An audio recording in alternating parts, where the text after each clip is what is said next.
மீலாது கொண்டாடுகிறார்கள், பெருமானாருடைய பிறந்த நாள் கொண்டாடுகிறார்கள். இது ஆகுமா கொண்டாடலாமா? மஹப்பத் ரசூலுல்லாஹ் பிறந்த நாள் கொண்டாடக்கூடாதா? நிறைய சொல்லுவார்கள். ஏன் காபத்துல்லாஹ் ரசூலுக்கு கெட்ட இயலாதா? சொல்லலாம். அல்லாஹ்வுடைய நல்லடியார்களே, வரையறை என்ன? பெருமானார் கொண்டாடினார்களா? எங்களையும் விட ரசூலுல்லாவை நேசித்த சஹாபாக்கள் பிறந்த நாள் ரசூலுல்லாவுக்கு கொண்டாடினார்களா? கலீஃபாக்கள் கொண்டாடி காட்டினார்களா? இது ரபியுல் அவ்வல் 12 நாங்க ரசூலுல்லாவுக்கு பிறந்த நாள் கொண்டாட போறோம்னு கொண்டாடினாங்களா?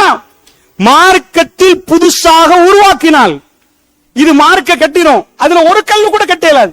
உங்க வீட கட்டுங்க, மார்க்கத்துள்ள கட்டிடத்துல புதுசா ஒண்ணும் செய்யலாது.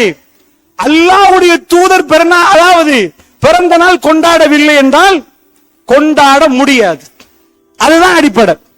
நபிகள் நாயகம் ஸல்லல்லாஹு அலைஹி வஸல்லம் சொன்னார்கள், மன் அஹதஸ ஃபீ அம்ரினா ஹாதா மா லைஸ மின் ஃபவரத்துன். யார் இந்த மார்க்கத்தில் புதுமை உருவாக்குறார்களோ அவரிடம் இருந்து அது ஏற்றுக்கொள்ளப்படாது. அவருக்கே திருப்பி கொடுத்துருவான். மார்க்கத்தில் இல்லாத மாதிரி ஒரு தொழுகிறாரு, ஒரு காரியத்தை செய்யறாரு. அல்லாஹ் என்ன பண்ணுவானா மறுமையில? ஏப்பா இதெல்லாம் நன்மை இல்லப்பா, இதெல்லாம் நீயே வச்சிரு, இது கபூலாக்கப்படல, இதெல்லாம் பாத்தில், அத்தனையும் பாத்திலா போயிரும். நன்றாக புரியுங்க. ஹஜ்ஜுக்கு ஒருவர் போகிறார், ஹஜ்ஜு ஏற்றுக்கொள்ளப்பட்டு நினைக்கிறீங்களா? ரசூலுல்லாஹ் சொன்ன விதத்தில் செஞ்சால் ஹஜ்ஜு ஏற்றுக்கொள்ளப்படும். அதுவும் அல்லாஹ்ட்ட தான் கபூலியத் இருக்குது. புதுமையை உருவாக்கினீங்கன்னா ஹஜ்ஜு கேன்சல். தொழுவுறீங்க, ரசூலுல்லாஹ் சொல்லவே இல்லை, அந்த மெத்தட் தொழுவைக்குள்ள வந்துட்டு அல்லாஹ் ஃபர்ஸ்ட் பேப்பரை கரெக்ட் பண்ற நேரம் ரிஜெக்ட் பண்றான்.